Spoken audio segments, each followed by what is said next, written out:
The cold came early that November in Portland. I remember because I had just turned 64 and I was sitting in my car in the Walmart parking lot on Southeast 82nd, watching the frost creep across my windshield from the outside in. I had a sleeping bag I'd bought at Goodwill for $11. I had a box of granola bars on the passenger seat. I had a gym membership at Planet Fitness that cost me $24 a month, which I kept paying because it was the only place I could shower without someone asking questions. I had been living in my car for 19 days. I want to say that out loud, even now, because I still don't fully believe it happened to me. I was a kindergarten teacher for 31 years. I retired from Portland Public Schools with a pension and a small 403B and the deed to a house I'd paid off over 22 years. I was not the kind of person this happened to, and then it happened anyway. My daughter's name is Diane. She is 41 years old, and she has her father's eyes and my stubbornness and a gift for making you feel like everything is your fault, even when you're sitting in a Walmart parking lot in November trying to remember what you did wrong. It started the way these things always start. Quietly, with love, or what I thought was love. My husband Edmund passed in the spring of 2021. 38 years we were married. He went fast, a stroke, 3 days in the ICU, and then he was gone. After that, I was alone in a 4-bedroom house in Selwood, and Diane started calling more often. She lived 40 minutes away in Beaverton with her husband Neil and their 2 kids. She started coming by on Sundays. She'd bring groceries. She'd sit with me at the kitchen table and drink coffee and ask how I was sleeping. It felt good. I won't pretend it didn't. Then she started talking about the roof. The gutters needed cleaning. The furnace was getting old. She'd read something online about seniors being targeted by contractors. "Mom, you don't know who to trust anymore," she said. "Let me handle some of this for you." I was still grieving. I was tired in a way I hadn't known before. So I said yes. She brought me a document in August of 2021, about 4 months after Edmund died. She said it was a durable power of attorney. She said it just meant she could sign things on my behalf if I was ever incapacitated, pay bills if I was in the hospital, take care of the house. She said her friend, who was a paralegal, had looked it over. She said I didn't need to pay a lawyer to review something so routine. I was 63 years old. I had taught 31 years of kindergarten. I knew the alphabet in sign language and how to get a 5-year-old to stop crying and how to stretch a budget through June. I did not know what a durable power of attorney could actually do in the wrong hands. I signed it. Over the next several months, she started managing my finances just temporarily. My pension went into a joint account she opened. My 403B, which had about $140,000, she said she was moving to a better fund with lower fees. She paid the property tax in December. She fixed the furnace. Everything seemed fine. It was March when I first felt something shift. I went to the ATM to take out cash for my hairdresser and the machine said insufficient funds. I stood there on the sidewalk outside the bank on Tacoma Street and read those 2 words about 4 times before I walked inside. The teller told me the account had a 0 balance. When I asked her to look further back, she printed a statement, and I sat in one of the waiting chairs and looked at the numbers. 18 months of transfers, gradual at first, then bigger, all authorized under the power of attorney. The manager came over. He was young, maybe 35. And he spoke carefully and gently the way people do when they don't want to say the thing they're saying.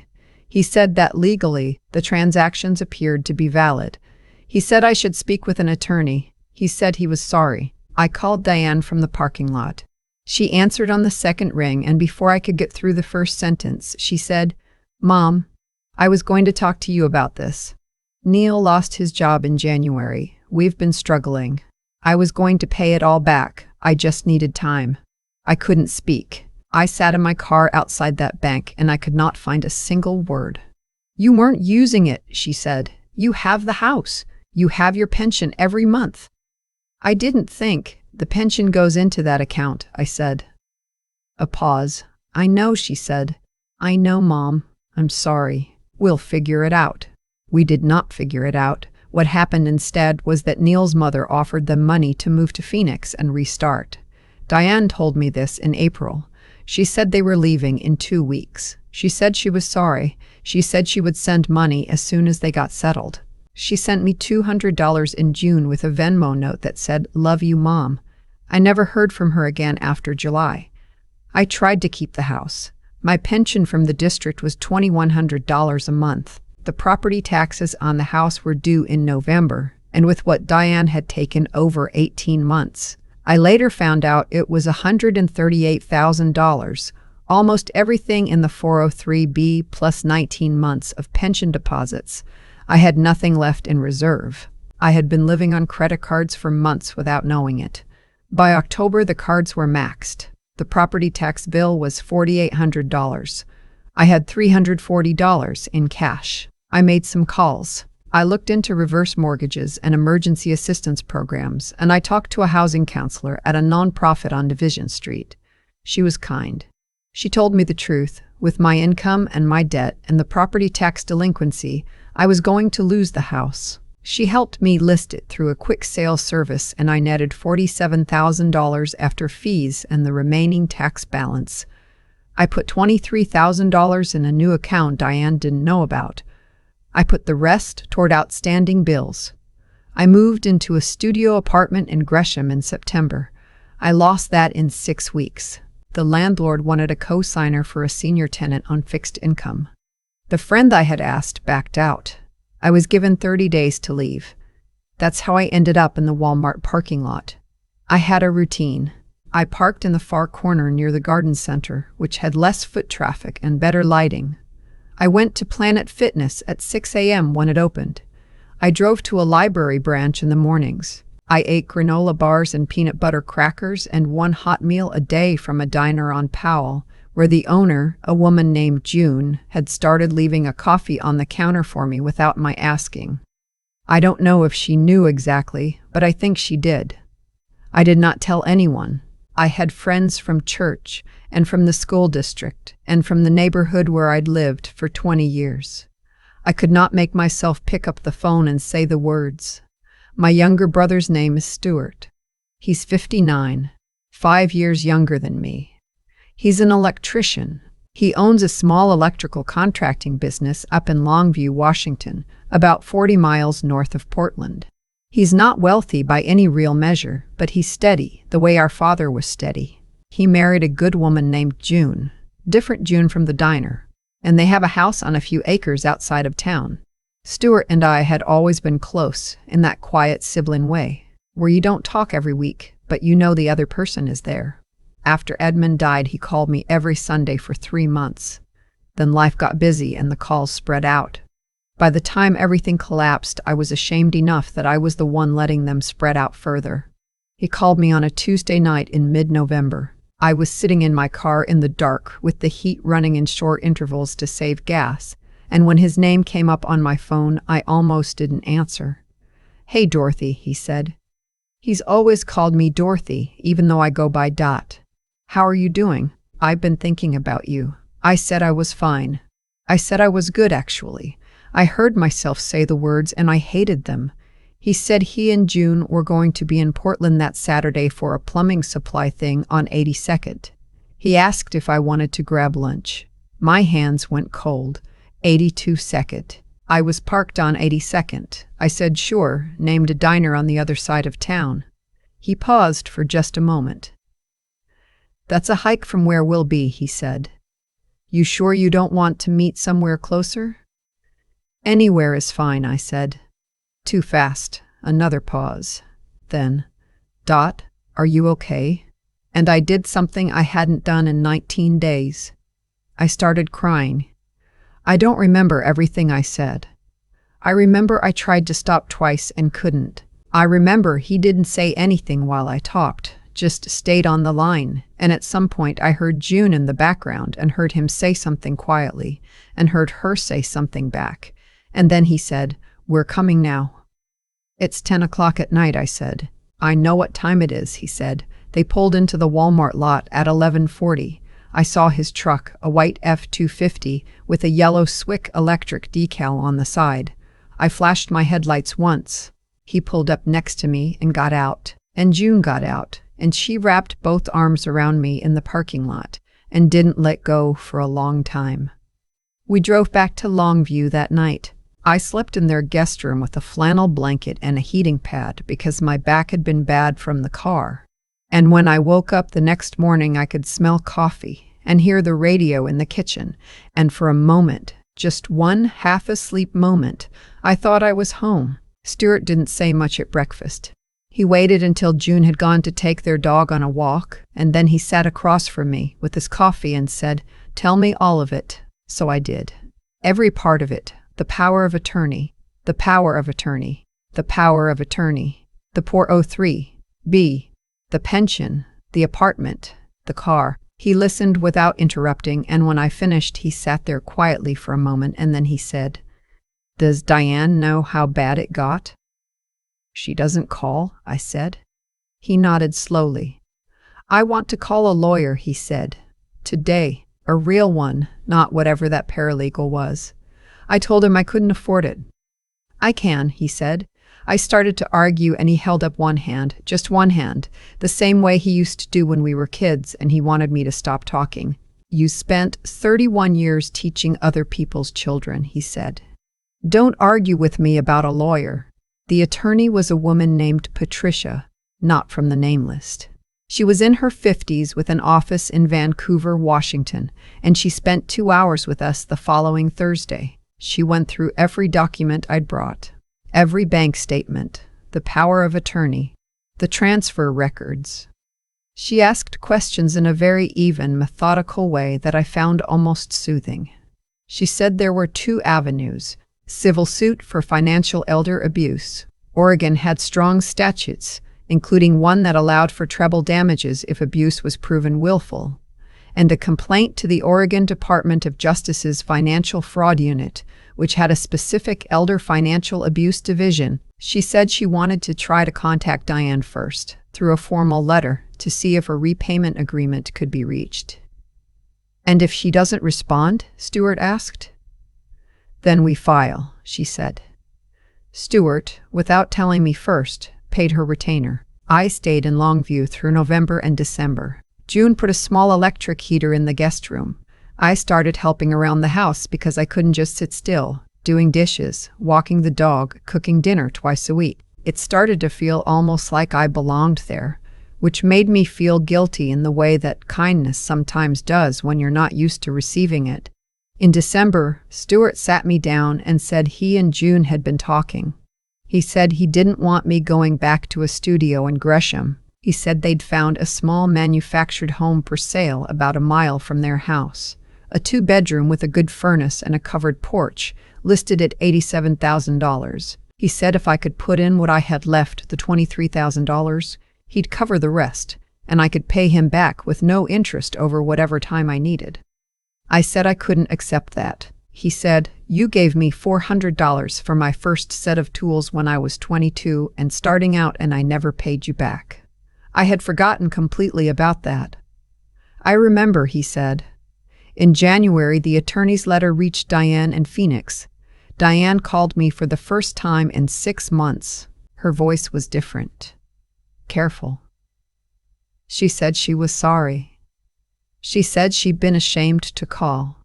She said Neil had found work and they were doing better, and she was going to pay back everything she could. I listened. I let her talk, and then I said, "I'm glad you're doing better." And I meant it. I also meant the next part. My attorney will be in touch about the repayment schedule. She started to cry. I let her cry. Stuart was in the room. He didn't say anything, but he reached over and put his hand briefly on my shoulder. The civil case moved slowly, the way these things do. The DOJ complaint moved faster. By March, Diane and Neil had agreed to a structured repayment plan, $1,200 a month for 8 years, coming out of Neil's paycheck through a wage assignment the court ordered. They also signed the house back over to me, not my old house, which was already sold, but a formal acknowledgement of the debt and a lien on their Phoenix property. The attorney also helped me apply for emergency pension reconstruction assistance through the Oregon Teachers Retirement System. I hadn't known that existed. and recovered part of what had been improperly dispersed by documenting the coerced authorization. I moved into the manufactured home on February 17th. Stuart helped me move. It took half a day. I didn't have much. The porch faces west.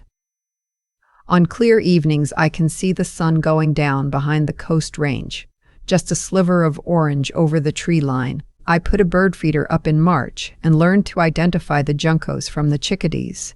I planted sweet peas along the porch rail in April because they're easy and they smell like something good.